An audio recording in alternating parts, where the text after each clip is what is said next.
यस्त्वां चानेन रूपेण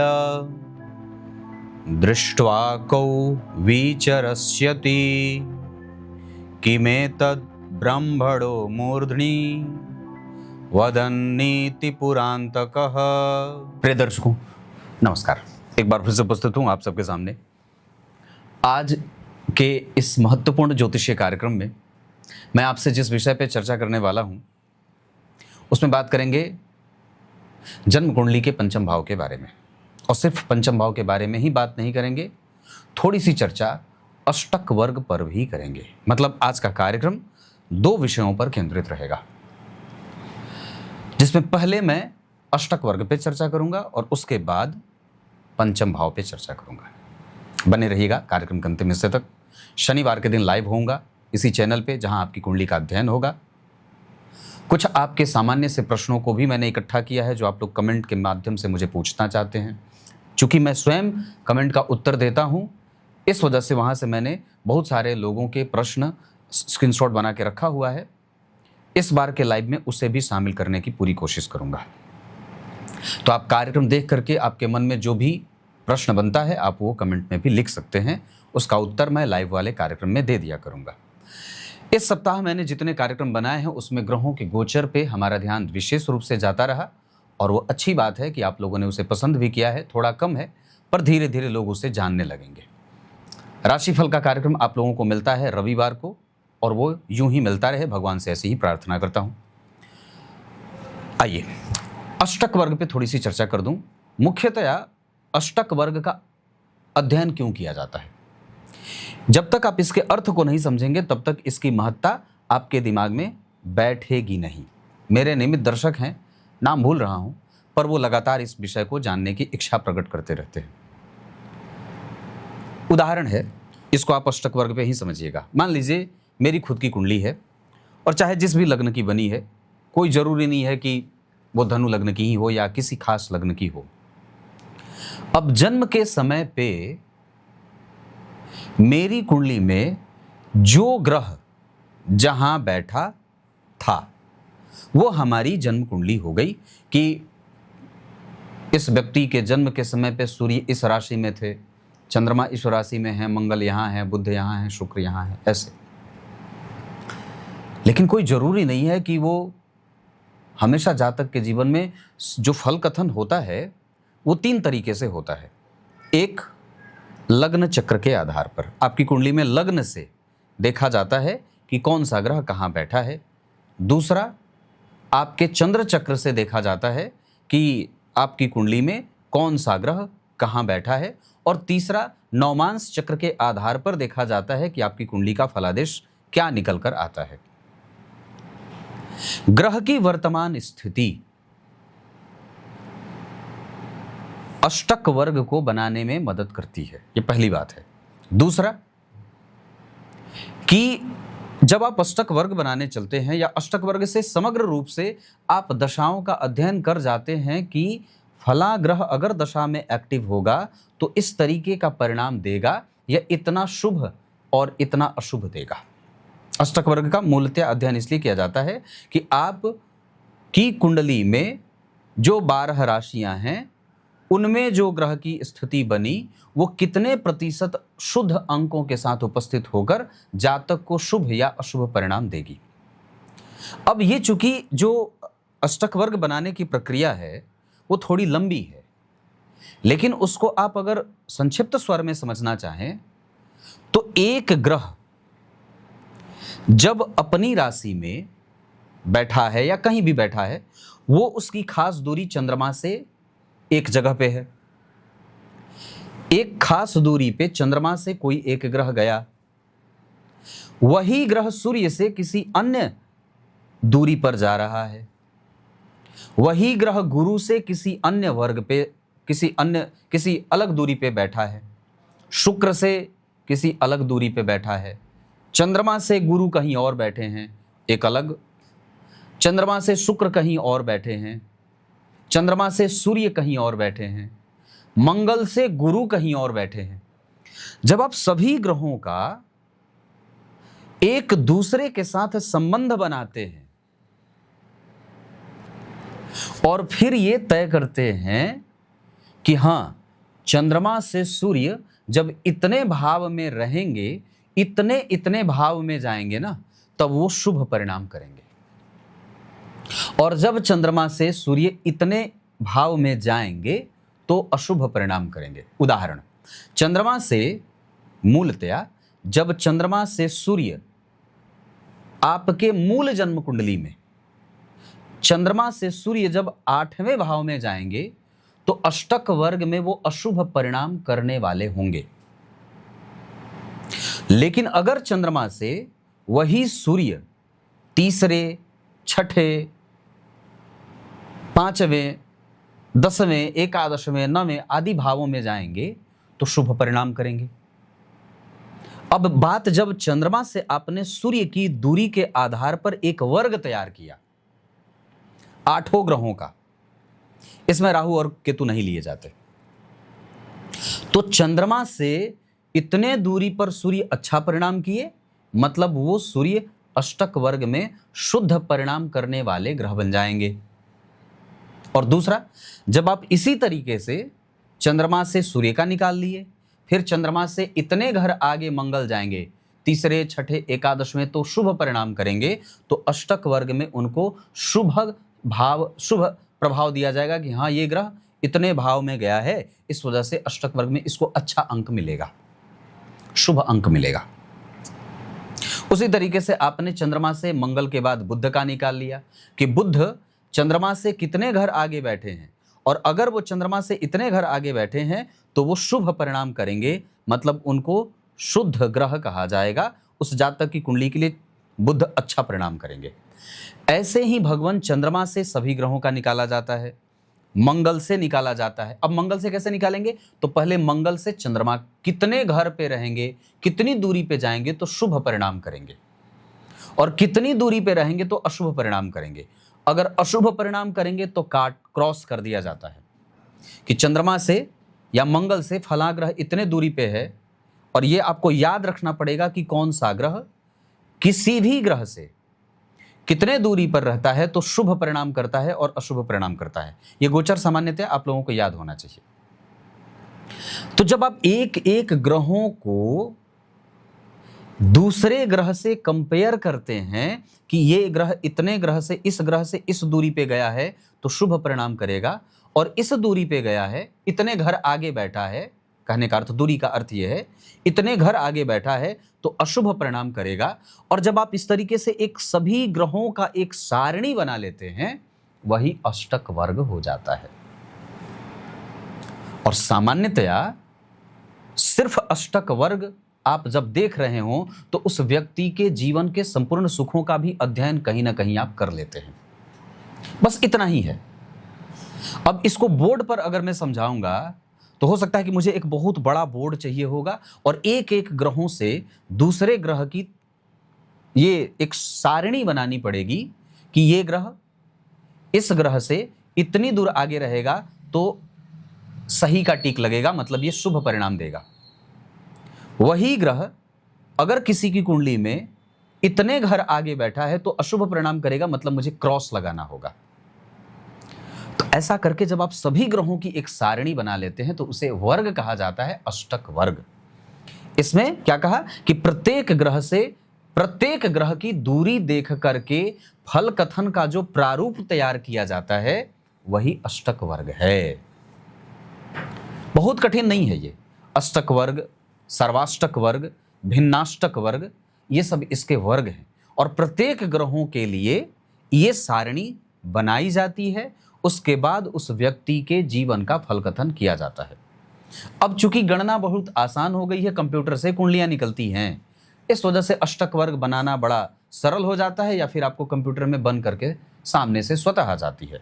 आप जो दर्शक मेरे मुझसे पूछते हैं अष्टक वर्ग के बारे में, मैं उनको ये बात विशेषतया कहना चाहता हूँ कि अगर आप मेरे नियमित दर्शक हैं तो आप मेरे कुंडली विश्लेषण का कार्यक्रम शायद नहीं देखते।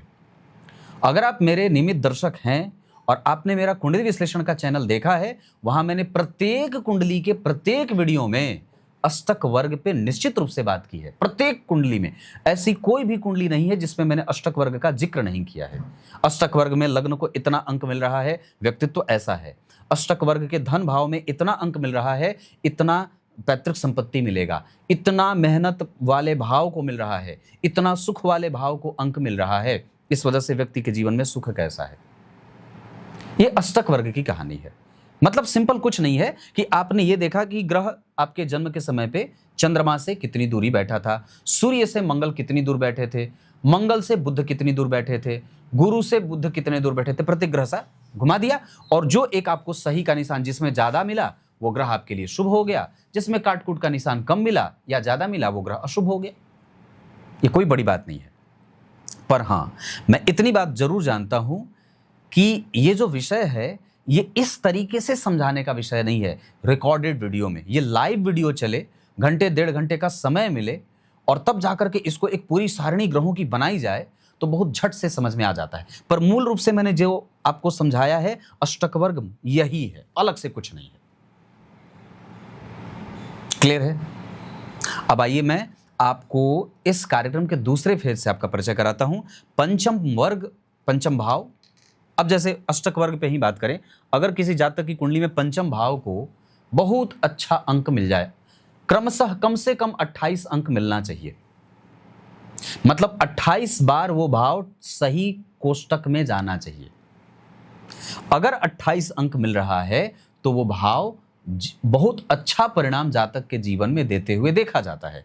अगर किसी भाव को 28 अंक से नीचे अंक मिल रहा है तो वो भाव कमजोर परिणाम देने वाला हो जाता है। यह भी बात है। अब आइए मैं पंचम भाव की व्याख्या कर रहा हूं। सामान्यतया जन्म कुंडली का पंचम भाव धी का होता है, बुद्धि, विद्वता, ज्ञान, वाणी का सुख, संतान का सुख, हर एक विषय वस्तु जो आपको सुख देता हो, सुख का भी जो सुख है, जो सुखों की वृद्धि करता है वही पंचम भाव है। जो सुख को जोड़ने का काम करता है वही जन्म कुंडली का पंचम भाव है। सुख भाव कौन सा है? जन्म कुंडली का चौथा भाव, यह सुख का है। अब जब सुख से आप एक घर आगे बढ़ते हैं, यानी कि एक जोड़ा आपने सुख में जोड़ लगाया तो पांचवा भाव मिला। तो सुख की जो वृद्धि कर रहा है वो पांचवा भाव है। और क्या कहा कि वो पंचम भाव वो भाव है भगवान जो भाग्य का भी भाग्य है। जब आप किसी की कुंडली के भाग्य भाव का अध्ययन करेंगे तो भाग्य का भी भाग्य बन जाता है। बहुत सावधानी से समझें तो किसी जातक की कुंडली में नवम भाव अगर बलवान है, मतलब वहां पे कोई ग्रह उच्च का बैठा है, और अगर पंचम भाव कमजोर बना है तो संभवतया ये पंचम भाव के कमजोर होने के कारण नवम भाव का प्रभाव प्रभावित होगा निगेटिवली। क्यों प्रभावित होगा? क्योंकि नवम भाव से जब आप किसी भी भाव का अध्ययन कैसे किया जाता है? जब आप किसी एक भाव का अध्ययन करते हैं तो कैसे करते हैं? मानसिक रूप से आप उस भाव को लग्न में रख देते हैं। रखते हैं कि भाई हमको भाग्य का अध्ययन करना है तो हम भाग्य को लग्न में बिठाएंगे। और जब आप भाग्य को लग्न में बिठाएंगे तो आपका पंचम भाव कहां जाएगा? आपके नवम भाव में। मतलब रिप्लेस किया किसने? पंचम भाव ने नवम भाव को रिप्लेस किया, स्वयं उसका भाग्य बन गया। बहुत ध्यान से समझे तो पंचम भाव और नवम भाव ये दोनों त्रिकोण कहे गए। ये मतलब पंचम भाव त्रिकोण है और नवम भाव त्रिकोण है। तो अगर आप ध्यान से समझें तो नवम भाव आश्रित हो सकता है पंचम भाव पे, क्योंकि नवम भाव का भाग्य है पंचम, लेकिन पंचम भाव नवम पे आश्रित नहीं है, क्योंकि पंचम से 5 ही घर आगे बढ़ने, पंचम का यश हो सकता है, पंचम की प्रतिष्ठा हो सकती है, लेकिन भाग्य का जो भाग्य तय करता है पंचम भाव है। भवत भावम सिद्धांत के आधार पर यह ज्योतिष का सबसे सर्वमान्य और बेहतरीन सिद्धांत माना गया है कि भाई कोई भी भाव अगर बलवान बना तो उसका अध्ययन आप अन्य भावों से संबंध बनाकर करिए, तब आपको उस भाव की महत्ता समझ में आएगी। लग्न से अगर 5% फल मिल रहा है तो पंचम भाव से 10% मिला, और नवम भाव से 15% फल मिला, परंतु ये 15% आपको तब मिलेगा जब यहां पे 10% देने वाला ग्रह बलवान हो। बहुत गहरी बात है, इसको समझना पड़ेगा। अगर यहां पे कोई कमजोर ग्रह बैठा तो ये भी प्रभावित होगा।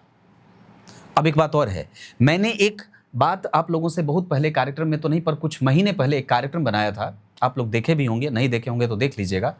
थंबनेल था उसका पाचक ग्रह, आपके भाग्य भाव की वृद्धि कौन सा भाव कर रहा है। याद करिए, मैंने उस कार्यक्रम में यह बात बताई थी कि भाग्य भाव का पाचक होता है लग्न भाव। ये त्रिकोण जो होते हैं ना, ये एक दूसरे से संबंध में होते हैं। ये त्रिकोण एक दूसरे से संबंध में होते हैं, परस्पर एक दूसरे पर आश्रित भी होते हैं। ये भी कह दिया जाए तो कोई अतिशयोक्ति नहीं होगी। मैं तुम पे आश्रित हूं और तुम मुझ पर आश्रित हो, ये कौन कहता है? मैं तुम पर आश्रित हूं, ये लग्न के अधिपति कहते हैं, लग्नेश कहते हैं। मैं तुम पर आश्रित हूं, कौन, किस पे? मैं पंचमेश पर आश्रित हूं। लग्नेश ने कहा, मतलब ए ने कहा बी से कि मैं तुम पर आश्रित हूं, पर सी ने कहा कि मैं तो बी पर आश्रित हूं। क्यों? क्योंकि जो मेरा भाग्य तय करता है वो पंचम भाव है। क्लियर है? अब एक बात और समझिए, इसको और थोड़ा सा नजदीक से समझाते हैं। पंचम भाव होता है प्रेम का, प्राप्ति का, प्रेम प्राप्त होगा। और नवम भाव होता है कम्युनिकेशन का, कम्युनिकेट करते हैं। आपने जिससे प्रेम किया उससे विवाह करी और फिर उसके बाद आपने उसके साथ कम्युनिकेशन बनाया और भविष्य की प्लानिंग की। अब जरा विचार करिए भगवान कि अगर ये प्रेम होगा ही नहीं, अगर वो प्रेम विवाह में बदलेगा ही नहीं, जिससे आपका विवाह हुआ अगर उसके साथ प्रेम रहेगा ही नहीं, तो आपका भविष्य क्या है? आप क्या प्लानिंग करेंगे? आप क्या उसके साथ मंत्रणा कर सकते हैं? मतलब भविष्य जो है वो किस पर टिका है? मिलने पर। पंचम भाव मिलने का होता है। बहुत गहरी बात है और मुझे बड़ा मजा आ रहा है आप लोगों को समझाने में कि पंचम भाव जो है वो मिलने का होता है। और जब मिलेंगे तब तो प्रोडक्शन होगा। कुछ प्रोड्यूस तो आप तभी करेंगे जब आप एक दूसरे के साथ रहेंगे। एक बड़ी गहरी बात इसी पे समझा देता हूं। मैंने बहुत बार लोगों को ये बात बताई है, कुंडली अध्ययन में भी, फोन पर भी, कि जिस जातक की कुंडली के पंचम भाव में शनि, मंगल, राहु और केतु बैठे हों, उस व्यक्ति का प्रेम टूटता ज्यादा है। क्या होता है? उस व्यक्ति का प्रेम टूटता ज्यादा है। कितने मिनट का कार्यक्रम बना? 17 मिनट हो गया। तो मैंने कहा कि उस व्यक्ति का प्रेम टूटता ज्यादा है, क्योंकि पंचम भाव में पापक ग्रह का जब प्रभाव होगा तो वो आपका भविष्य बनाने से पहले ही उजाड़ देगा। तो ये तो ताकते रह गए ना, नवम भाव के स्वामी ताकते रह गए, क्योंकि ये किस पे आश्रित थे? इस पे आश्रित थे।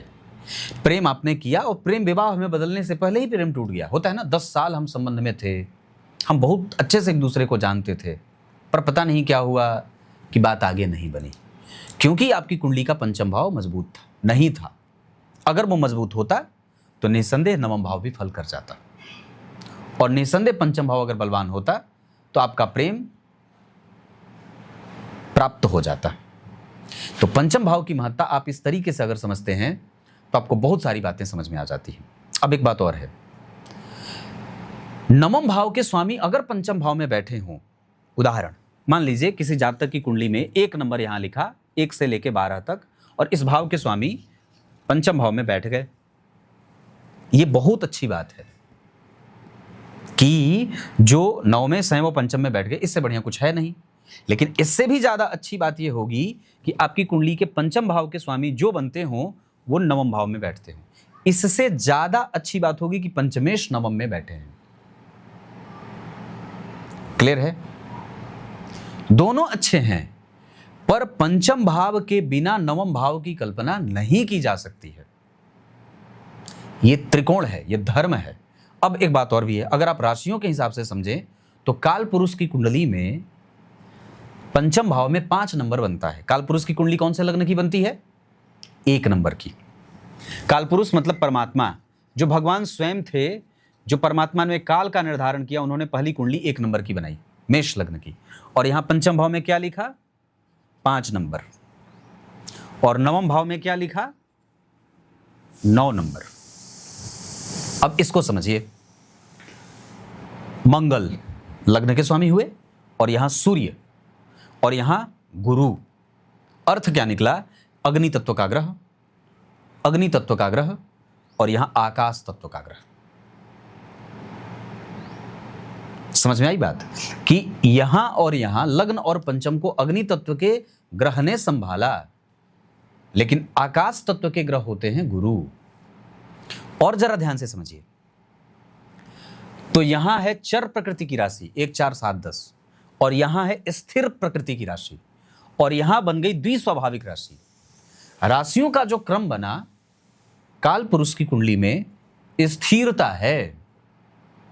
यह बहुत गहरी बात हो सकती है और इसको समझना, मैं नहीं समझता हूं कि इस तरीके से आपको किसी ने समझाया होगा। ये स्थिर है और ये चल रहा है और ये भटका हुआ है, चल भी रहा है और नहीं भी रुक रहा है। ये चल भी रहा है और स्थिर भी है। इसकी प्रकृति तय नहीं है कि वो कब चलेगा और कब रुकेगा। इसकी प्रकृति तय है, ये हमेशा चलेगा, लेकिन इसकी प्रकृति तय है, ये स्थिर है, ये मजबूत है, ये सुदृढ़ है, ये दृढ़ता को प्राप्त कर रहा है ना। मजबूत कौन होगा? जो जम के बैठा है। कमजोर कौन होगा? जो लगातार चल रहा है, उसके पांव टिक नहीं रहे। और अधड़ में कौन है? जो कभी रुक रहा है, कभी चल रहा है। इस हिसाब से भी आप देखेंगे तो एक ऐसे उदाहरण के लिए मैं आपसे ये बात आपको समझाने के लिए कह रहा हूं कि पंचम भाव में जो स्थिर राशि बन गई कालपुरुष की कुंडली में, ये नवम भाव को भी बलवान, क्योंकि भाग्य को जो सुदृढ़ता प्रदान हो रही है, कर रहा है, वो जन्म कुंडली का पंचम भाव है। आसान नहीं है ये। भाग्य का जो पाचक था, पाचक मतलब बढ़ाने वाला, तो भाग्य भाव का जो पाचक है वो लग्न है, जो चलायमान है। लेकिन भाग्य का जो भाग्य बना वो तो स्थिर है, उसमें कोई बदलाव नहीं है, कोई भटकाव नहीं है। इस हिसाब से पंचम भाव जो होता है वो भाग्य का निर्धारक होता है, भाग्य का भाग्य होता है जन्म कुंडली का पंचम भाव। यहां पे कोई भी ग्रह अगर उच्च का बैठ जाए तो आनंद दे दे, संतान, सुख, नौकरी, नौकरी के परिणाम, मेहनत का फल, पैतृक संपत्ति का सुख, वाणी का सुख, बुद्धिमता, ज्ञान, तर्क, विवेक, कृतज्ञता, पूर्व जन्म है जो आपको जो नहीं दिखता है वो पंचम भाव से देखा जाता है ना। इस वजह से ये पंचम भाव की महत्ता इतनी ज्यादा जो है वो मायने रखती है। 22 मिनट हो गया, बहुत लंबा हो जाएगा तो मुझे खुद ही अच्छा नहीं लगेगा। अब आइए, कार्यक्रम के आरंभ में जो मैंने श्लोक पढ़ा है उसका अर्थ बता दूं। अब बड़ी गहरी बात है, समझिए। भोलेनाथ ने ब्रह्मदेव को कहा कि अग्नि के फेरे के समय पे जो तुमने सती मैया को, सती को देख करके तुम्हारे मन में काम का भाव जगा था और तुम्हारा वीर्यपात हुआ, क्या लिखते हैं कि जो तुमने वीर्यपात किया है वह कृत्य मनुष्यों का है, इसलिए अब आप मनुष्य होकर के पृथ्वी पर विचरण करेंगे और आपकी काया, आपका शरीर मनुष्य का रहेगा, पर जो सर रहेगा वो रुद्र का रहेगा। अब लोग आपको जितनी बार देखेंगे, क्या लिखते हैं कि जो तुम्हें इस रूप में देखेगा वो पूछेगा ये क्या है। ब्रह्मा के सिर पर शिवजी कैसे हो गए? तो उनको क्या शाप दिया या क्या उनको दंड मिला? क्योंकि ब्रह्मा जी ने खुद पूछा था कि मेरा इसमें, मैं इसका प्रायश्चित कैसे करूं, मुझसे ये गलती हो गई, मैंने ऐसी गलती कर दी। तो क्या कहते हैं कि अब आप धरती पर जाइए, अब आपको धरती पर जाना होगा, मृत्यु लोक पर जाना होगा, वहां जाकर के आप पृथ्वी पर विचरण करेंगे, घूमेंगे। आपका शरीर तो ब्रह्मा का रहेगा, पर जो मस्तक है वो रुद्र का रहेगा। अब धरती पर के मनुष्य आपको देखेंगे और पूछेंगे ये क्या। जितनी बार लोग आपको देखेंगे, जितनी बार आपको पूछेंगे, उतनी बार आपका ये पाप कटता जाएगा, प्रायश्चित होता जाएगा। क्या कहा? ऐसा कहता हुआ पृथ्वी पर विचरण करिएगा और फिर जो कौतुकवश आपके संपूर्ण कृत्य को सुनेगा। सब लोग पूछेंगे आपसे ये क्या हुआ, तो आप बताएंगे, और जितनी बार आप बताएंगे वो वैसे वैसे आपका प्रायश्चित होता जाएगा। बड़ा महान शाप और बड़ा अद्भुत उसका प्रतिकार। तब तक के लिए बहुत बहुत नमस्कार।